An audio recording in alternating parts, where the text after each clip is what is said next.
How Star Trek stopped the Wheelers from running the newsstand on the original Night Court show revealed by Brent Spiner. Bob and June Wheeler, played by Brent Spiner and Annie O'Donnell, first appeared during the third season of the original Night Court in 1985. Nearly 40 years later, they returned for a special guest appearance in the second season of the Night Court revival series. Now, the comically and cosmically cursed family is back again in this week's episode. A Few Good Hens.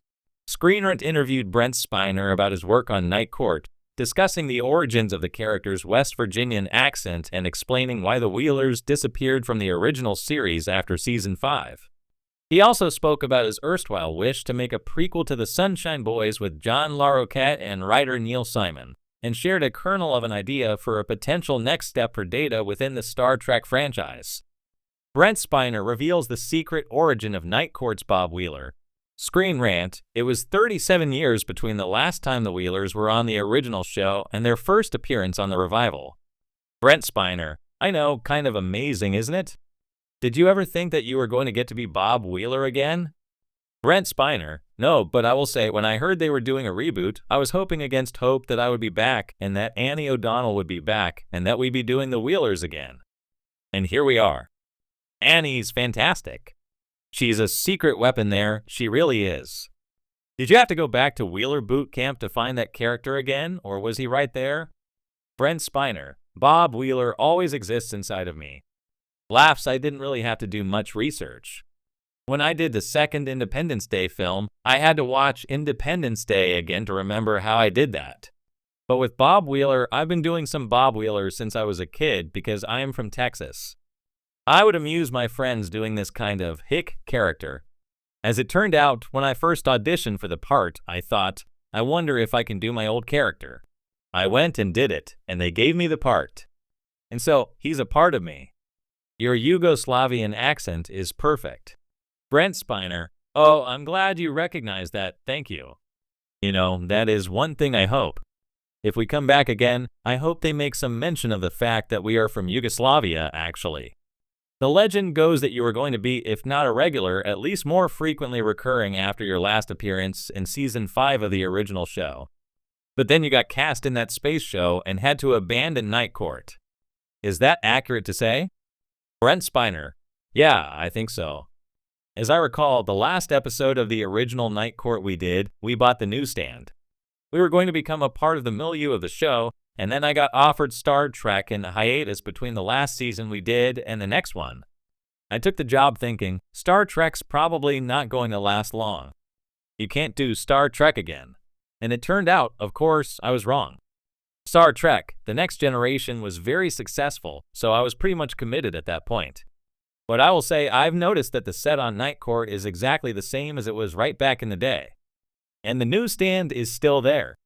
And I'm just thinking, hey, if they keep going, maybe Bob and June can ultimately wind up running the Newsstand again.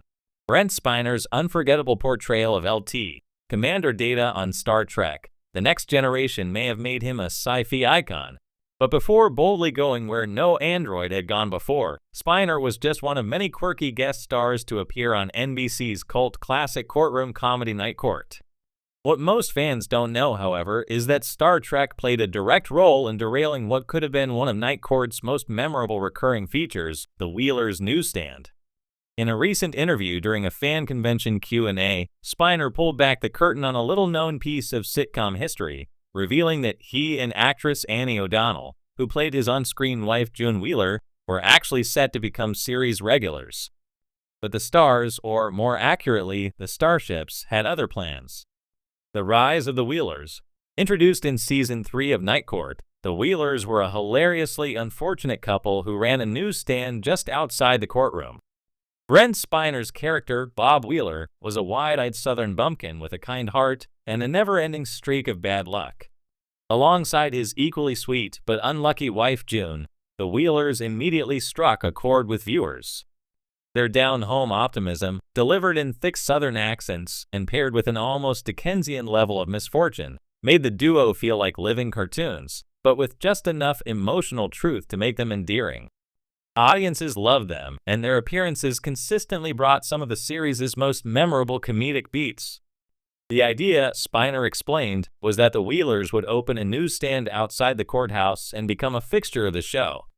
Almost like the Kramer of Night Court, just popping in with stories of weird customers, financial disasters, and whatever new scam Bob had tried that week.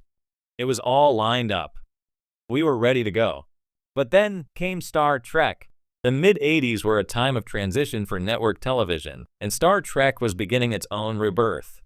As Night Court continued building its unique sitcom universe, Paramount was quietly developing Star Trek: The Next Generation, a bold attempt to continue the legendary franchise without Captain Kirk or Spock.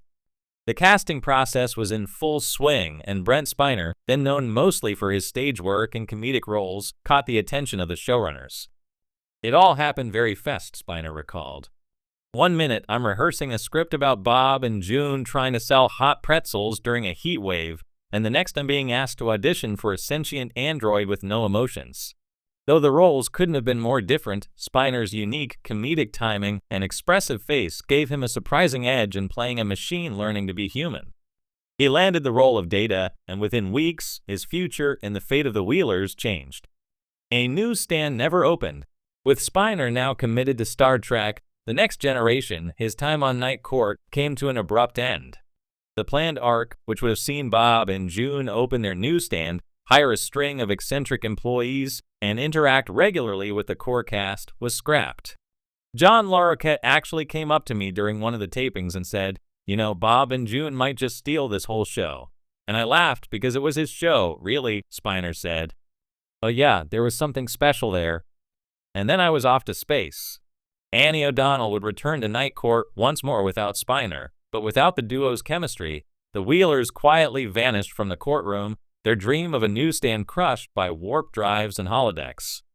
What could have been? In a television landscape now dominated by interconnected sitcom universes and serialized side characters, it's fascinating to consider how the Wheelers might have thrived. Imagine Bob Wheeler struggling with permits, navigating a pigeon infestation, or accidentally ordering 1,000 copies of the wrong newspaper. The possibilities for physical comedy and heartfelt absurdity were endless. Brent Spiner agrees. I think if TNG hadn't happened, there's a version of the multiverse where Bob and June became the heart of Night Court. But you know what? I wouldn't trade being Data for anything. Star Trek's gain, Night Court's loss?